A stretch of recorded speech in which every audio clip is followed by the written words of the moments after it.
Hello everyone, this is Bruce from Jingle Mining. If you keep following us, you may have noticed this iBeLink BM-K3 as well as N3 has introduced to our online shop. If you are looking for any KDA miner, this one must be your choice. In today's video, we are going to tear this baby down. So before we tear it, I'm going to give you a quick brief. So this miner, it has 70 terahash per second of hash rate, and the power consumption is at 3,300 watts. So it consumes lots of power. And later you will see at the side the PSU is quite large, and on the top is a control board. At the two sides there are 4 fans, one way goes in and one way goes out. And later let's see what's inside of this huge box. Once again, introduce our old friend.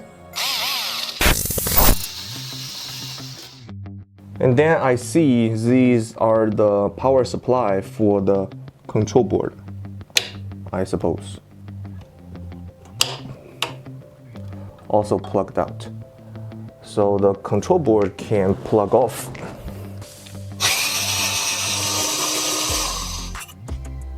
So this is a control board with a plate on the chip.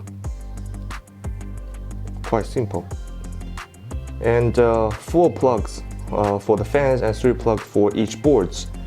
And this 4 plus 6 pins, I think this is a power for the control board as well as the fans.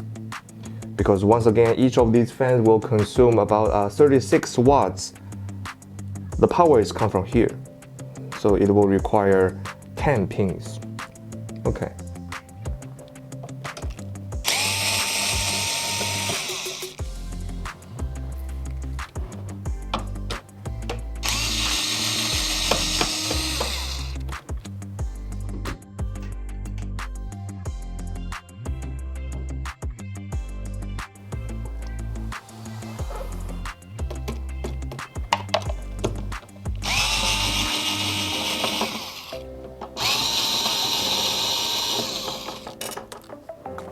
No, not the bottom. Is there any screws down there? Because I still cannot take this out. I would like to leave the PSU at the last, but now I also have to take this out. So this PSU is quite heavy and large. I'm not going to touch inside of this PSU because it's, as I heard, if you power off the PSU, but there's still some voltage and something like that. The current, yes, the current inside of this still may be dangerous. So I'm not going to touch this. And it can outlet over 3,300 watt. Okay, PSU away.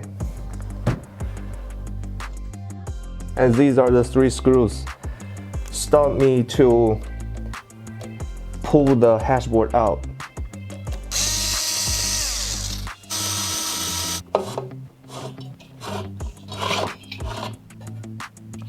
These fins are very sharp, and oh, they're really sharp.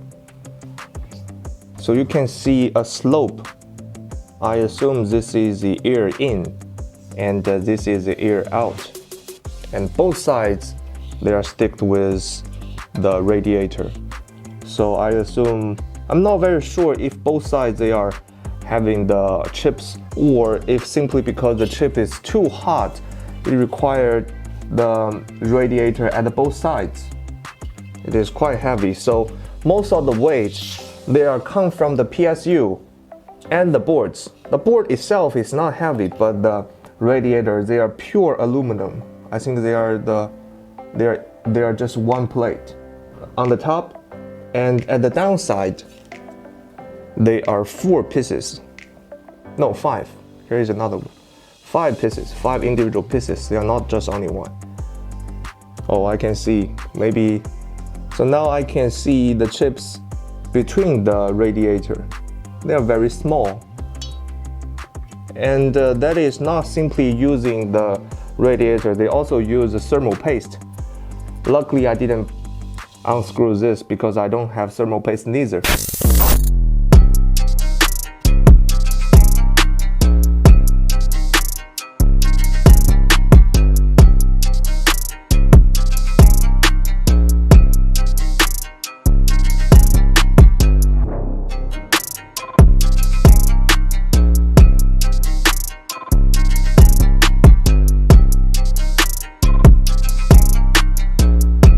Okay, now I'm back. As you can see, I'm totally exhausted. And basically, this model is just simple and clear. Just screw and unscrew everything, and you will see it.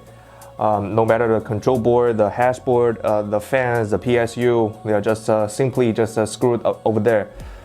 So if you would like to repair or to replace anything, it should be super simple. And these parts should be the general parts as well. You can purchase from eBay or whatever. So basically, this model, it's simple, it's powerful, and also consumes lots of power. And now, it should be the final step. If I can power this up.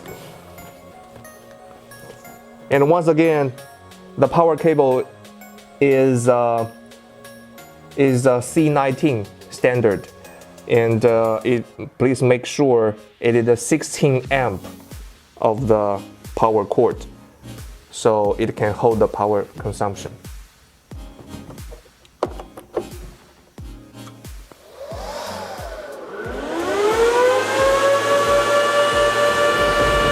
Okay, so this is weather news, weather journalist Bruce, and I am at the Shanghai right now. It is a windstorm.